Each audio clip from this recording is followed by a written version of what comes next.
Subject, Bianca Sebastian. Clone? May clone si Bianca? Sinong responsible doon? Sabihin mo sa akin. Si Dr. Sebastian ang nag-clone kay Bianca. Sebastian? Sebastian ang apelido ko. May donor ng reproductive cells para mabuo ako. Ibig sabihin, may mga magulang ako. Gusto ko na sila makita, makilala. Gusto ko na makasama ang pamilya ko. Alam ko kasama talaga si Melinda ni Christian. Apprentice si Lucas. Pero sino itong kasama nilang isa? Alam mo, sawang-sawahan na ako na pinagtataguan niyo ako! I need to know the truth! Alam kong hindi totoo yung mga sinasabi mo. Dahil hindi ako maniniwala sa isang demonyong katulad mo, Lucas. Bahala ka, sige. Wala kang pakialam sa drama mo. Ang gamot niya ako, kagamutan. Copy, Doc.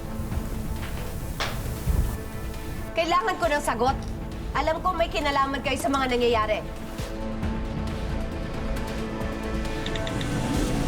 Alam ko na ang lahat. Tungkol dun sa cloning na ginawa nyo. At sino nagbigay sa inyo ng karapatan na i-clone nyo si Bianca? Sino? Ang asawa mo. Si Dr. Christian Sebastian ang nag-clone sa sarili niyang anak. Nasaan ang clone ni Bianca?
Nasaan ang clone ni Bianca?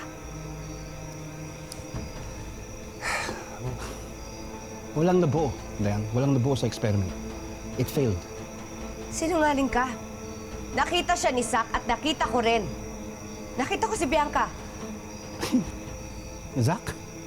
Huwag ka maniniwala kay Zack. Baliw yun eh. That's what I've been telling her, Kuya. Hindi ako naniniwala sa inyo, mga sinungaling.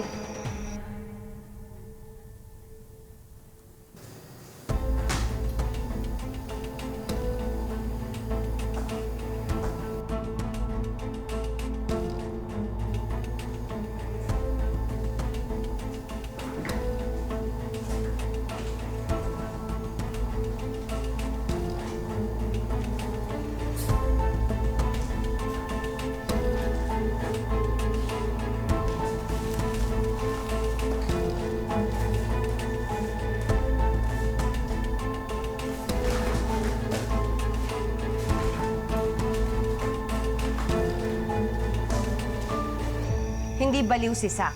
Nakausap ko siya, malinaw ang pag-iisip niya. At mas naniniwala ako sa kanya kaysa sa mga sinasabi niya sa akin. Malinaw at very convincing, di ba? Eh, syempre, kasi he believes it eh. Obsessed si Zach kay Bianca. Alam mo yun? In love siya nung mga bata pa sila. Dayan, hanggang ngayon. Okay? Hindi kasi matanggap ni Zach na wala na si Bianca. Nandito na yung clone na yun dahil sa kanya, ang isip ni Zach, sila pa rin eh. Eh, sabi mo sa akin, hindi ka baliwan yun. Pero nakita ko din si Bianca. Understandable. Nanay ka eh, namimiss mo anak mo. It's wishful thinking. Yan, power of suggestion, nagbitaw ng salita si Zach na hanapin niyo si Bianca. Pero iba yung kay Zach. Dahil obsessed na siya kay Bianca. Kaya nga nahulog sa bangin eh. Dahil gusto niya sumunod kay Bianca, doon pa mismo kung saan siya nahulog.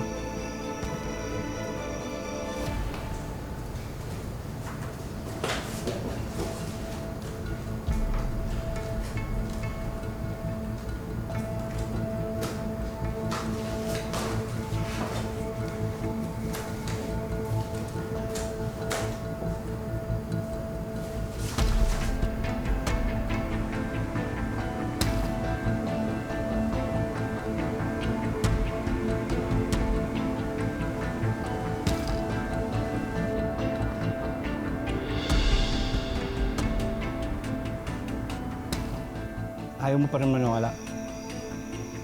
Kara, I think it's time na makita ni Dayan ang katotohanan. Ano bang dapat kong makita?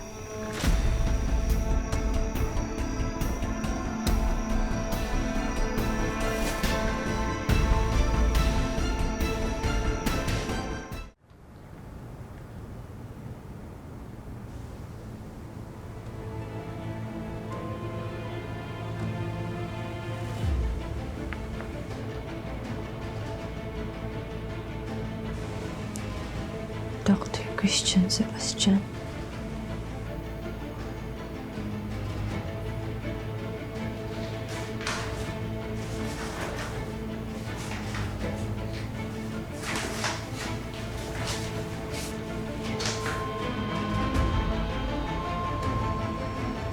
Diyos ko. Ang Dayan?